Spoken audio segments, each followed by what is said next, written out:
तर आज आमच्या कॉलेजला होता स्मार्ट इंडिया हॅकेथॉनचा फायनल राऊंड. मला तर वाटते आमच्या कॉलेजसाठी स्मार्ट इंडिया हॅकेथॉनचं नाव बदलून सस्ता इंडिया हॅकेथॉन ठेवायला पाहिजे. तर आमचा प्रोजेक्ट होता डेली टास्क मॅनेजर ऍप. यासाठी आम्ही फ्रंट एंडला XML आणि बॅक एंडला जावा आणि डोमेनला अँड्रॉइड हे युज केलंय. आणि हे मिस्टर तनय मसराम गेमातच बिझी असतात. कधी आता जर तुमच्या ग्रुपमध्ये पण असा मेंबर असेल त्याला तर कधी पण वेळ भेटला की तो गेमच खेळत प्रणव आणि आदित्य आपला ऍप बनवत आहे. तसं तर आमचं जास्त काम ChatGPTच करते. आणि तो बघा आमच्या बॅचचा शेंगदाणा कोणाचं घेणदेण नसते, आपल्याच दुनियेत बघणं असतं बिचारा. तर हे DSY वाले खूप हुशार मारतात, कारण की याचं डिप्लोमा मध्ये सगळं झालेलं असतं. म्हणजे लँग्वेज वगैरे आणि डेव्हलपमेंट सगळी यांची पहिलेच झालेली असते. आणि आपण तेव्हा मॅथ्सचे MCQ सॉल्व्ह करायच्या नादी लागलेलं असतं. म्हणून यांना बीटेक साठी खूप फायदा होते, म्हणून डिप्लोमा पण करायला परवडते. तसं तर मित्रांनो माझं हृदय खूप मोठं आहे. मी कोणाला पण आपला लॅपटॉप युज करायला देत असतो. ऊसाच्या शेतात गांजा लावून घेतलेला हा मॅकबुक राम पवार झूम करा.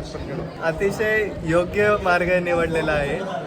कमी वेळात जास्त पैसे कसे कमवायचे हे आपण फक्त रामकडून शिकू शकतो. तर आज आम्ही प्रोजेक्ट करायला आलो की टाइमपास करायला, हे तर मला कळूनच नव्हतं राहिलं. बरं तुम्ही जरा तुम्हाला वाटतंय का इथं स्मार्ट इंडिया हॅकेथॉन चालू आहे? आजूबाजूला नजर मारली ना तर कोणाचं काय कोणाचं काय चालू आहे. तिकडे तर जांभळ येऊ राहिला, झोप येऊ राहिली म्हणते बाबा. मी म्हटलं चला भाऊ आपल्याला आता काही ना काही मेहनत करायला पुरते. कारण की मॅडमनं जर आपल्याला काही विचारलं तर आपण काय सांगा. म्हणून आम्ही ना कोड वगैरे बघून घेतला. त्याच्यानंतर बाहेर पाणी सुरू झालं. कोणाची चालू आहे असाइनमेंट लिहिणं, कोणाचं चालू आहे रील्स स्क्रोल करणं. अशा आमच्या हॅकेथॉनचा फायनल राऊंड पण संपला.